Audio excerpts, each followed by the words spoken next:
And the minute I looked at that, when I wrote it down, I thought, man, you know what? I need a song by that title. So I called this friend of mine and I said, man, I've got this great song title, I think, and I'm going to call my band this. Would you help me write this? He says, yeah. So we wrote this song the very next day, or the next time I saw him. And about a week later, I'm playing a place in Nashville, a place that songwriters play a lot, called the Bluegrass Lounge. And I played on the late show, and there was a young lady on the early show named Kathy Mattea, who I didn't know. I just barely knew her enough to speak to her. And she came up to me and she said, I recorded one of your songs today. And I said, really?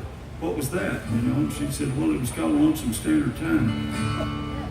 So Kathy and I had these songs out simultaneously. I'll be honest with you, I made a whole lot more on Kathy's than I did my own. Kathy got it to about number 7, I think, something like that. Mine was number 1 and won IBMA Song of the Year. But, thank you. Which was a great thing for people who just trying to get started. You know, I didn't really even know what all that meant, but we're going to try to play it for you here. It goes something like this right here.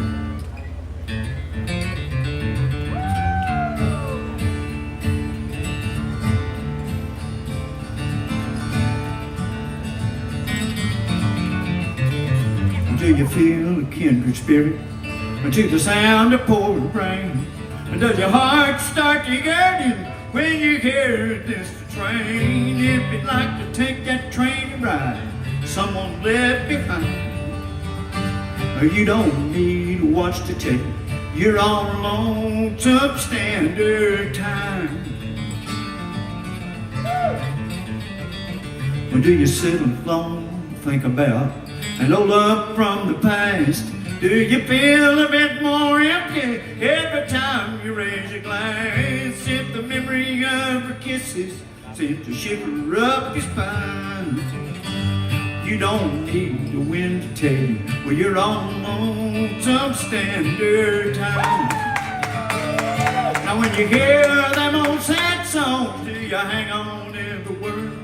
Or do you swear a crying fiddle is the sweetest sound on earth? If you should wrap the music up, who down in the pines, you're on Lonesome Standard Time.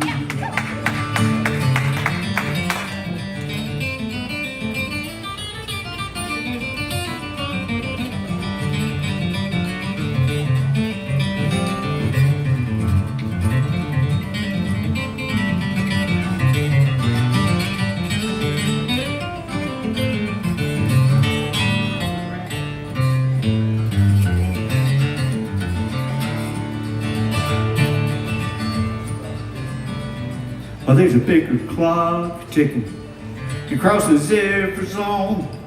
The first time you're all heartbroken, that's the time you turn it on. And don't never need a winder, as if it works like mine.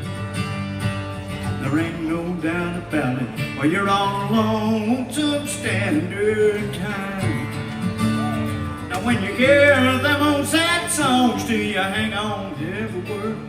Or do you swear a crying fiddle is the sweetest sound on earth? If you shudder at the music of who down in the pines, you're on Lonesome Standard Time. If you shudder at the music of who down in the pines, well, you're on Lonesome Standard Time.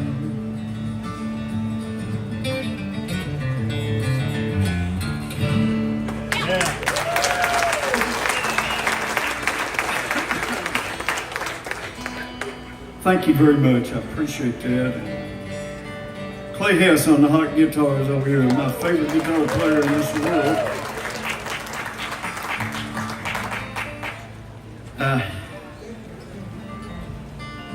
Now that same guy that helped me write Lonesome Standard Time, later on he tried to get me to write this song with him.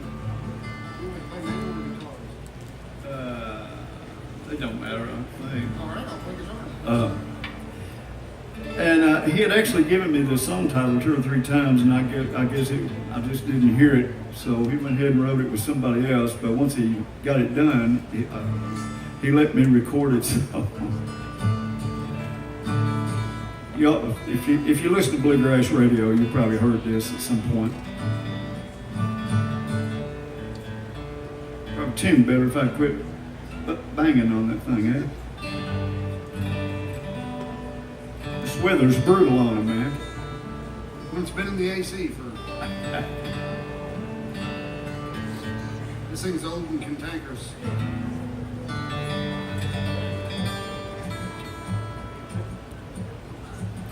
That right in here.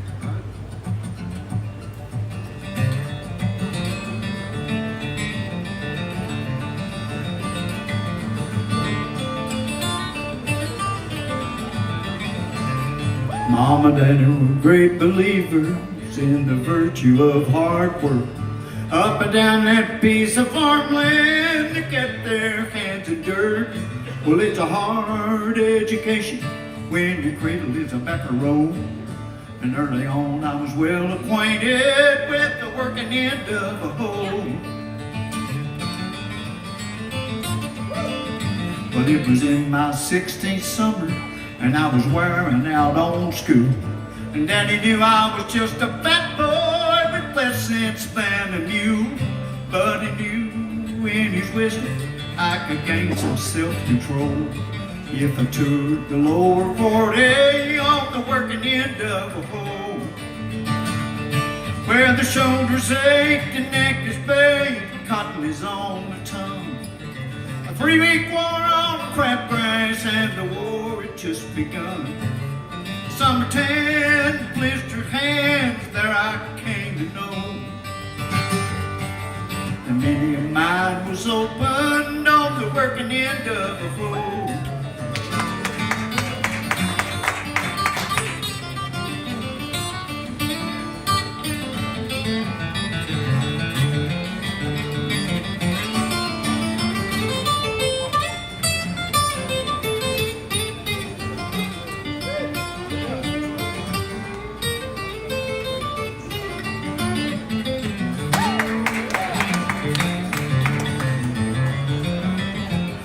The rate of the high school dropout, it's a thought that mortifies.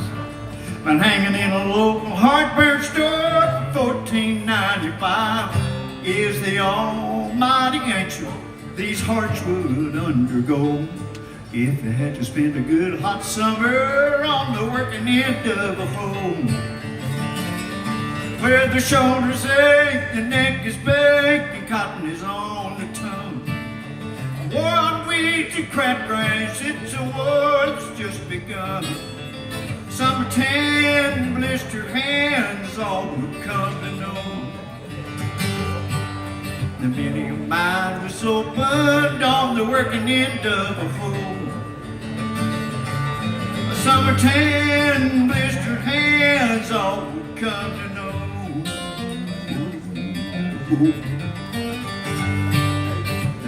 Mind was opened on the working end of a fool.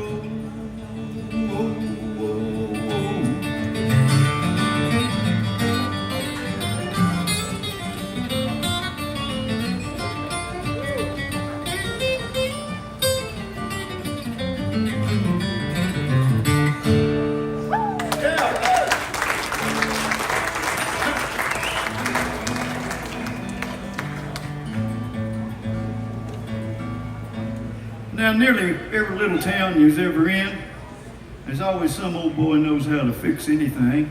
We refer to them as shade tree mechanics, and no doubt there's some around here. I went to school with a couple of these boys, and they were absolute mechanical geniuses. They could fix anything. They could fix your old washer, dryer. They could fix tillers, lawnmowers. They could fix a watch. If you had a watch it wouldn't run, they could fix that for you too. Anyway, I thought they ought to be immortalized in song, so I get a lot of requests for this thing called the Shade Tree Mechanic. Well, his house was nothing more than a big junkyard, a retirement home for old lawnmowers and blocked up rusty cars. He couldn't read or write a word, and he sort of stuttered when he spoke. But he was Albert Einstein when it came to nuts and bolts. Well, everybody called him Greasy, but you know his real name was Bert. At least that's what it said on his blue Sunoco shirt. He kept a main tank full of Miller Lights in the shade of a big cottonwood. Lord, he loved to pop a top just like he loved to pop a hood. He was the world's greatest shade tree mechanic. He fixed outboard cars and toasters and worn out window fans.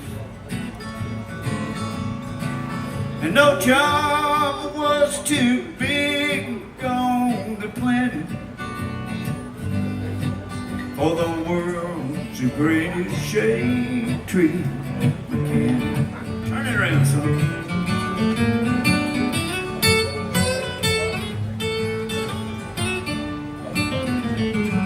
Yeah. Well, old Greasy died one morning while he was doing what he loved best. He didn't leave a will, but we all knew his last request. So we put his toolbox in the trunk and stuck him behind the wheel. Then we sent him on to heaven in a good used Bonneville. It was the world's greatest shade tree mechanic. He fixed outboards, cars, and toasters, and worn out window fans. And no job was too big on the planet for the world's greatest shade tree mechanic. Well, I said no job was too big on the planet for the world's greatest shade tree mechanic.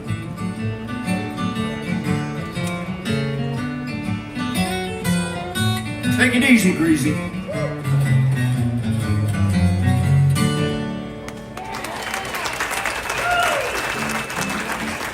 Thank you so much. Let's play a little bit of that beat flip there. Play a little Jimmy Ridge. Oh, yeah. Oh, that's up here. Now you know these up in East Kentucky there where I'm from used to be a lot of little country stores, and a lot of old men always come in. My papa had one of them. He had a little old country store. He didn't sell nothing but chewing tobacco, cigarettes, flour and sugar and meal and stuff you could walk in there now. You know, he never made a nickel out of it in all of his life, I don't reckon. One thing I noticed they always talked about when they come in there was the weather. Well, there's a big ridge line that's kind of somewhat north of us. You know, most weather in the United States comes from the west, of course. Well, when this cloud formations, when they'd get a little bit around to the north, a lot of times when they'd come over this big ridge line, they'd break apart. Now, I can hear these old men say all the time, "Hey boys, there won't be no rain here today. It's breaking back there on the Jimmy Ridge." That's what they call this big ridge line. So it took me about 40 years, and I finally figured out, well, you know what, I'd probably make a song out of that, breaking on the Jimmy Ridge. Probably won't be nobody knows what it is except me, but to my surprise, this was a big hit for me. So, you gonna kick it, or you want me to? I'll kick it. All right.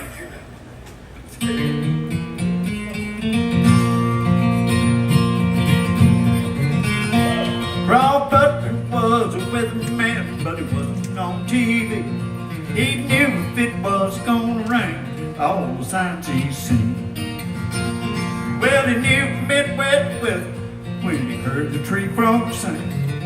What it meant when the southern moon had a golden ring.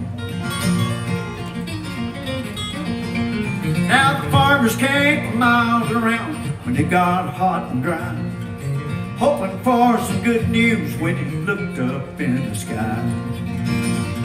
He looked up at a big black cloud from the Cordle Bridge. He said, I'm afraid it's bad news, boys, you're breaking on the Jimmy Ridge.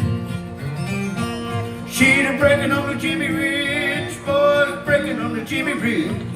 There'll be no rain here today, she's breaking on the Jimmy Ridge.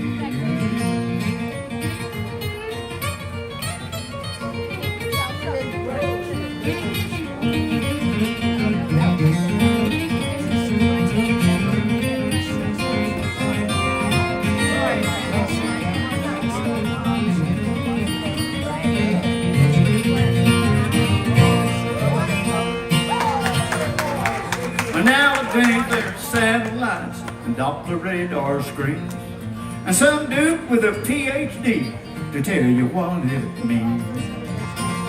But despite their education and tools of the trade, they still don't always get it right when they say it's gonna rain. She's breaking on the Jimmy Ridge, boys, breaking on the Jimmy Ridge. There won't be no rain here today, she's breaking on the Jimmy Ridge. Breaking on the Jimmy Ridge, boys, breaking on the Jimmy Ridge. There won't be no rain here today, she's breaking on the Jimmy Ridge.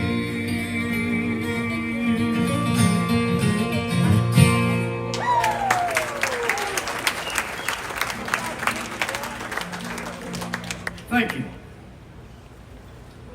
You know something else? I know I can tell by looking around here, some of you's old enough to, you've seen your mother or your aunt or your mama or some of them wring a chicken's neck. You know, the first time I ever seen that, I think I was about 8 or 9 years old. And let me tell you something, we probably should have had therapy a long time ago. You see, your poor old mama, who you know wouldn't hurt a flea, she'd walk out there in the chip yard, and everybody had chickens, you know, at a yard. That's what we eat. We had chickens and hogs. That was, well, chicken usually just Sunday, but sometimes they'd break down and fry one for you on Wednesday or something. So, and what they'd do, they'd get up in church, my grandpa would, and he'd invite the whole congregation. Of course, that probably wouldn't have been 25 or 30, but still is a whole lot to bring in on a person. They didn't kill chickens till they seen how many was coming to dinner. Then that told them how many they're supposed to kill. So I was out there with my mama, like I said, I was 8 or 9 years old. She dropped a little bit of cracked corn down around her feet. Next thing I know, she reached down and got 2 of these chickens by the head, come off and wrung their necks right there, you know, and turned them loose, and they run all over the yard. Scared me to death. I didn't know what in the world was going on. Never seen nothing like that before, you know. And now, you know, you people from the country will know this. The horror has just begun when they do that. The next thing they do is they scald him. They put scalding water on there and they pull all the feathers off of it. Smells awful smell you ever smell. And then you think, well, that'll be the end of that, you know, that's over with, you know. Right now, when you're a kid, you're thinking, I'll never take another bite of chicken as long as I live. But the next thing is still not over with. if there's a little open flame. If not, they'll make one. They'll put alcohol or something in a dish and light it, and they'll hold that thing up and singe all the fine hairs and stuff off of it. You think that other stench was bad? Well, you get a whiff of that. Then, of course, they cut him up. And then they put him in one of them great big black skillets about this big with about 3 or 4 inches of hog lard down in it after they get him dusted up, you know. You go from thinking you'll never eat a chicken again to your mouth watering by the time they put that out on the table. So I thought all that might make a song, so here's what I come up with. Yard bird, yard bird. Yard bird is what we call chickens in the South. You know, it's also a connotation I hear for people that's in the pen, but that's not what this is about. This is about the chickens. That's what it's about. A pecking on the ground.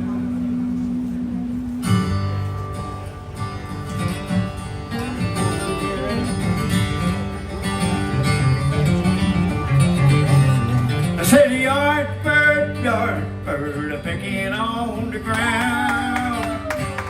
Yard bird, it goes up and down.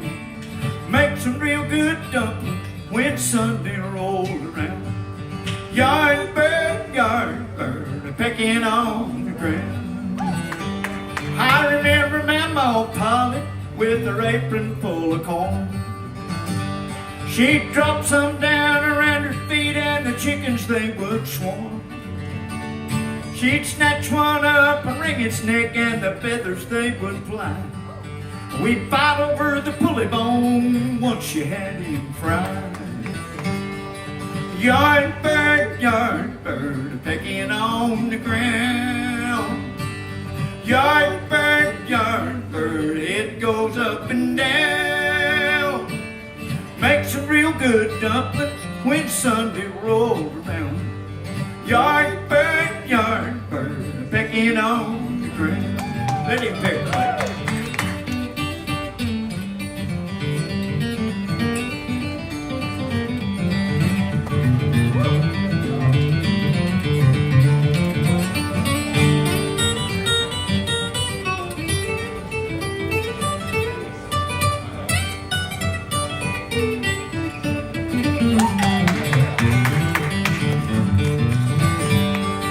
Chicken eating John, after church he'd come to dinner.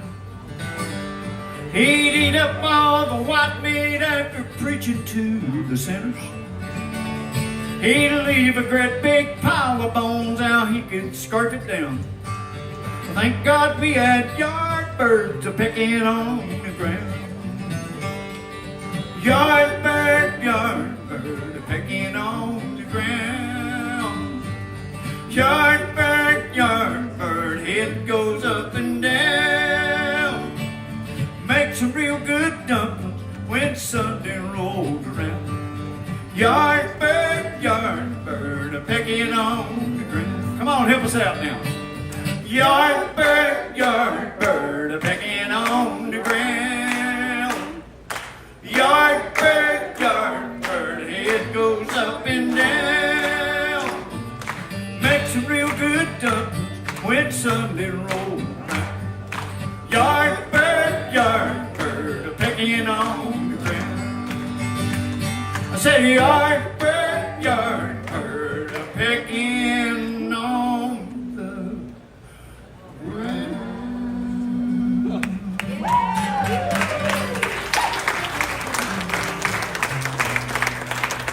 Thank you all.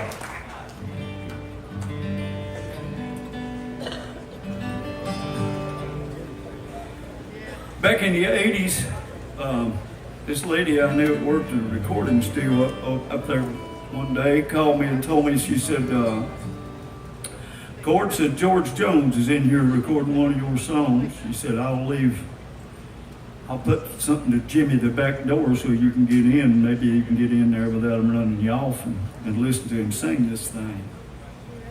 Oh man, George Jones. I went as hard as I could go. I got up there at this studio. Sure enough, she put a little rock in there. So I opened this door and went in there. And there sat Billy Sherrill in this control room, and he's got the possum out on the floors. He's trying to learn the phrasing of this song, man. And he's smoking a cigarette. I can still. He said, Billy, oh, how they done that right there? I don't know if I can do that or not. You know, so I'm standing there, I ain't said nothing. I don't think they know I was in there. Anyway, this goes on for an hour and a half. And finally, George says to Billy, he says, now, Billy, I ain't gonna do that anymore today. He said, I don't know, I just ain't feeling it or something. So, man, my heart jumped in my throat. I thought, does that mean they ain't gonna do it? So George goes ahead and leaves. I never see him. He goes out around, there's a back door goes out. Billy Sherrill turns around and looks at me and he says, I know he ain't got it right, but I'll get it right before it goes out of here. I didn't.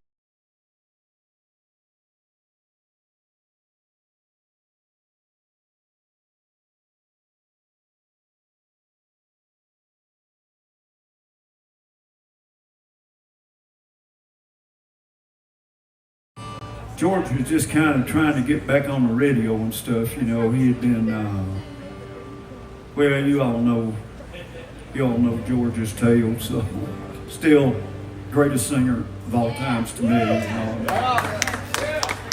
Nobody make you feel a song like George Jones, not to me anyway.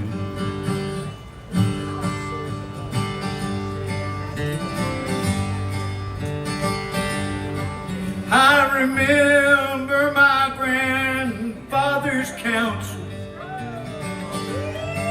as it laid the leather to my hide. He said there's just one rule in life that always will apply. Son, you can't do wrong and get by.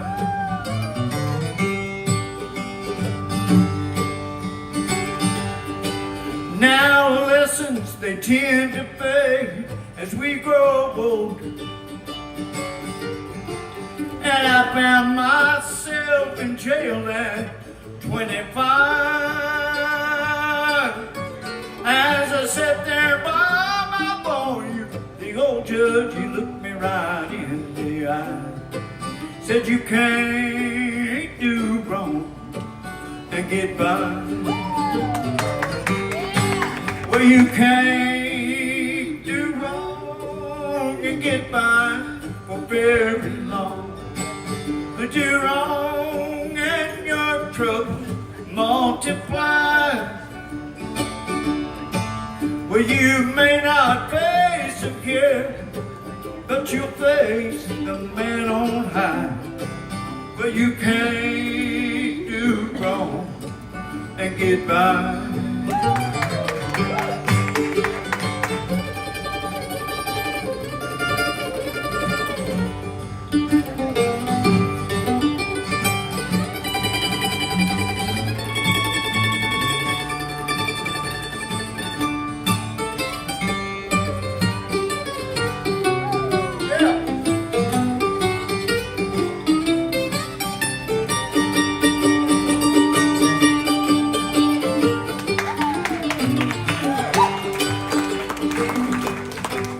Did I mention he could play the mandolin too?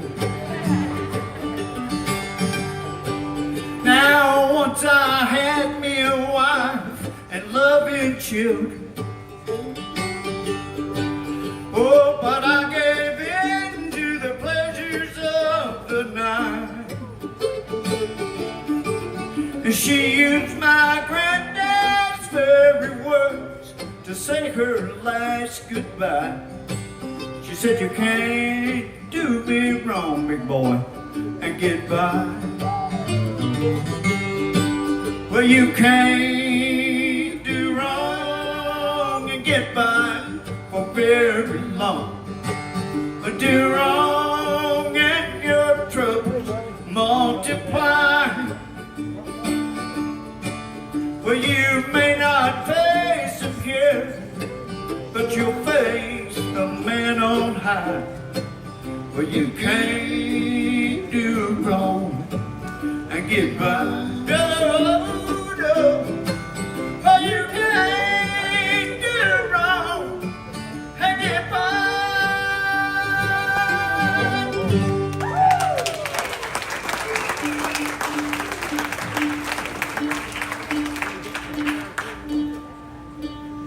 Thank you all.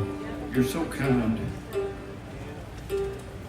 I was in Nashville the first time, I think it was 1976, and I went with Ricky, and he was playing on a record by a guy named John Starling.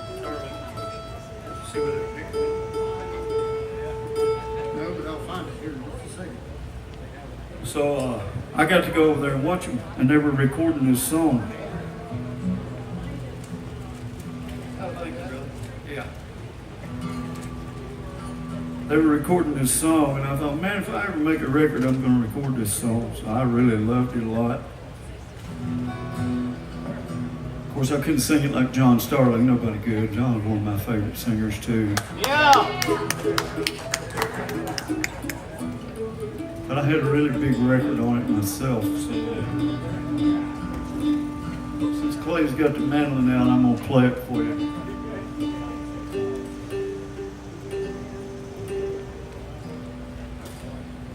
This is crazy. Sam? I just had this thought. You're talking about Ricky playing with John Starling and you were with him. Yeah. I played with Ricky, played with you, and now I'm playing in the band that John Starling helped form. Yeah, I know. It's great. It's a big circle. Yeah, I forgot to tell y'all. Well, y'all probably know this anyway, but Clay's the guitar player for Seldom Sing now. So one of my favorite bands too. You know, I love them dearly. So yeah, give him a good hand for that. Thank you. Anyway, this is called Carolyn at the Broken Wheel, and it goes like this.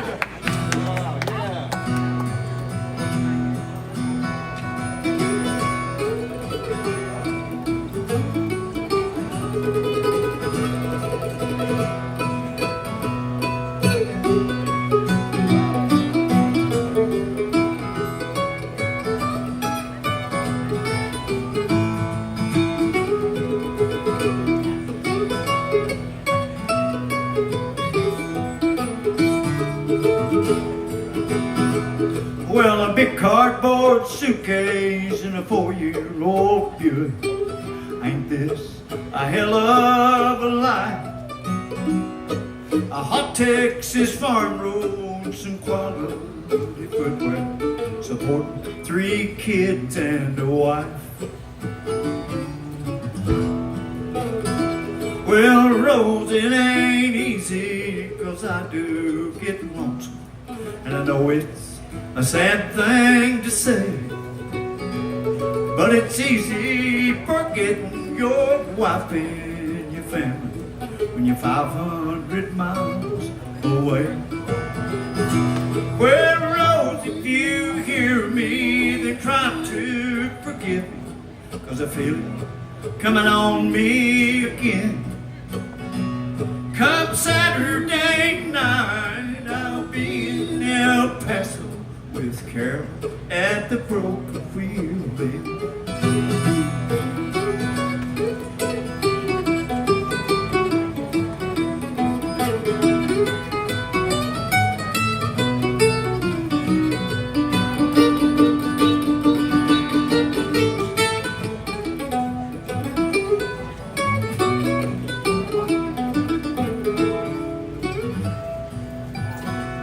Well, the driveway needs paving, Monday's your birthday. The kids all need new shoes again. But hot damn my soul, I'll spend $40 on Carol at the Broken Wheel Inn. Well, Rose, if you hear me, then try to forgive me, 'cause I feel it coming on me again. Come Saturday carol at the broken wheel. With a carol at the broken wheel.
When he looks at you like that and you say one song, you got to give him two more, don't you? Well, that went fast, you all.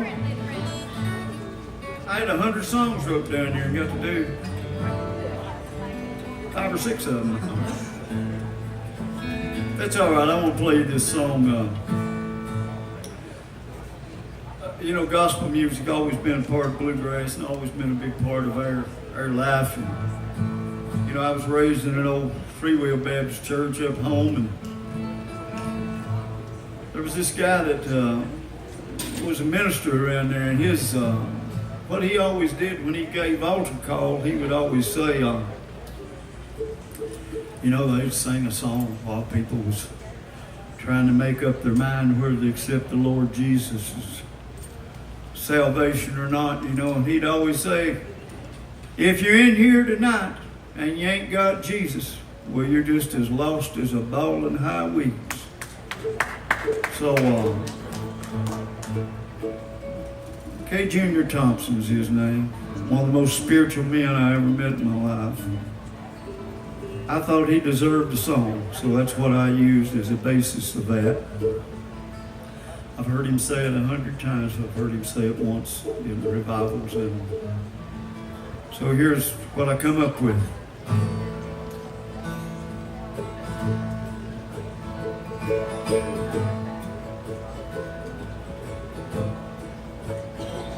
I fell in with the wrong crowd. I even said out loud, I'll do just as I please, while partying and drinking the wrong way of thinking had me lost in a ball and highway. Till an old country preacher with hard mountain features changed my mind when he said to me, shed that old coat of sin, let the Savior come in, you're lost as a ball and highway.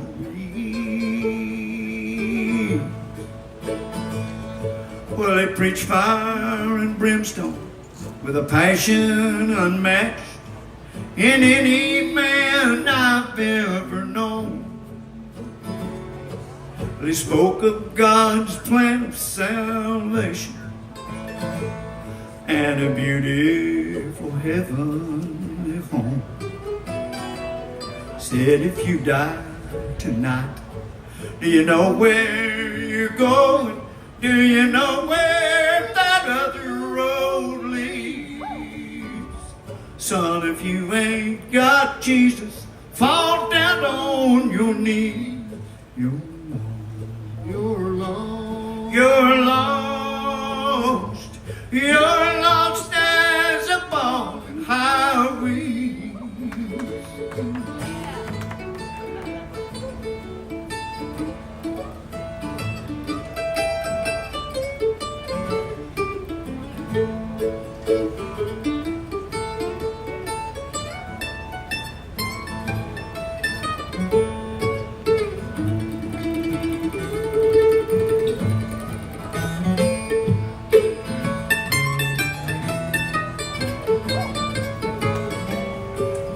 said, I can't save you, but I know who can.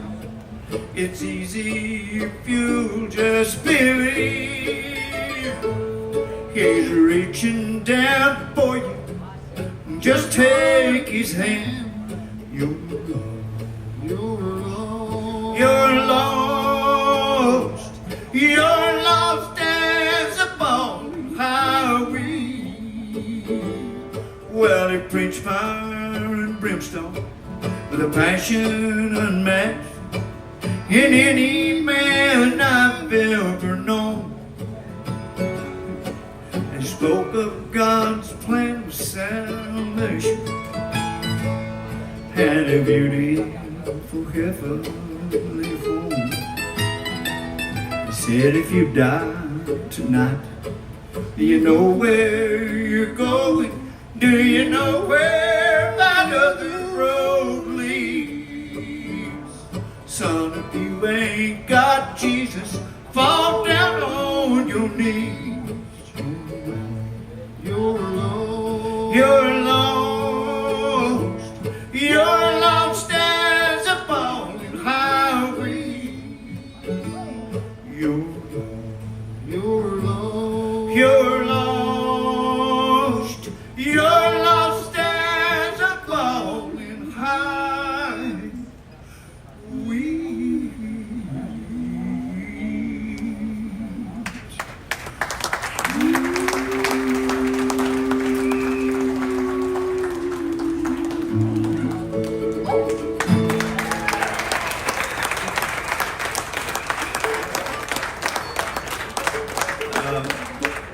That's a kind of a fake way you sing a quartet number with two people there, you know. Listen, we've enjoyed being with you. We hope you all have enjoyed what we've done today. We're going to be back tonight for another set of about half of it will be this, and then we're going to get some special guests up here to close out the night. So don't miss that. Try to be around tonight. We're going to have a big time.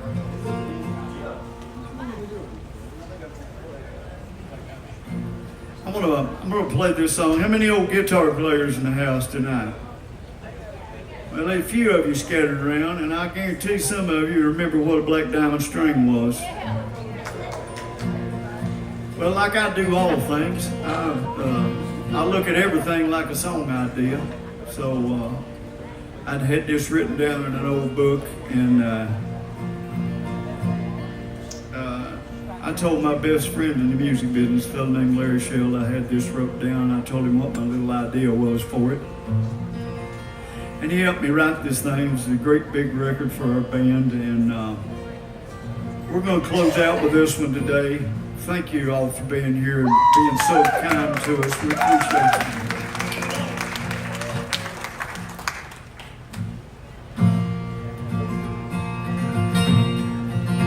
My first guitar was a loner, an old friend my cousin let me keep. Back when I was learning how to play like the boys in Tennessee, I'd sit up every night and pick it till my fingers turned green, and I learned how to make her talk on that black diamond string. Now my daddy showed me 3 chords, Jimmy Steele taught me how to play, and he showed me the G-run I'm still using today. I thought it surely must be magic, the way he made it ring. But he said it ain't no secret, son. Why? It's these black diamond strings. Well, I don't know if they still make them. Back then they were the best. And a good time didn't cost much, $2.95 a set. Back before that fad chased my hillbilly dreams, All it took to make me happy was an old guitar, black diamond string. Here's what they sound like.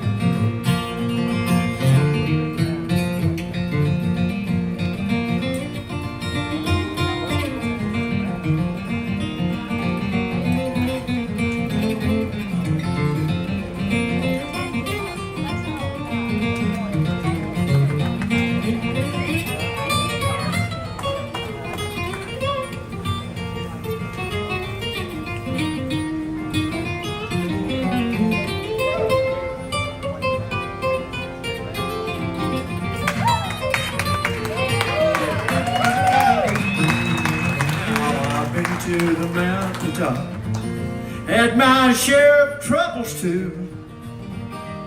But if I could do it all again, Lord, I know just what I do. 'Cause if I could have just one wish, I'd take a trip back in a time machine to the day I learned to play the wildwood flower on black diamond string.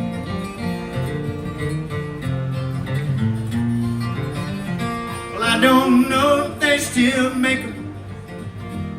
Back then they were the best. And a good time didn't cost much, $2.95.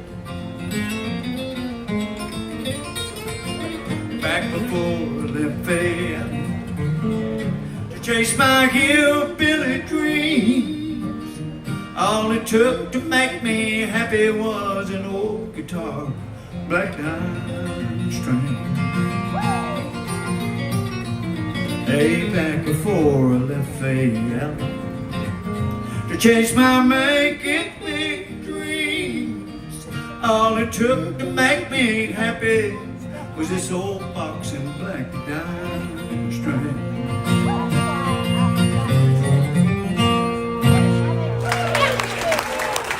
Thank you, folks. God bless you. We'll see you at 9 o'clock.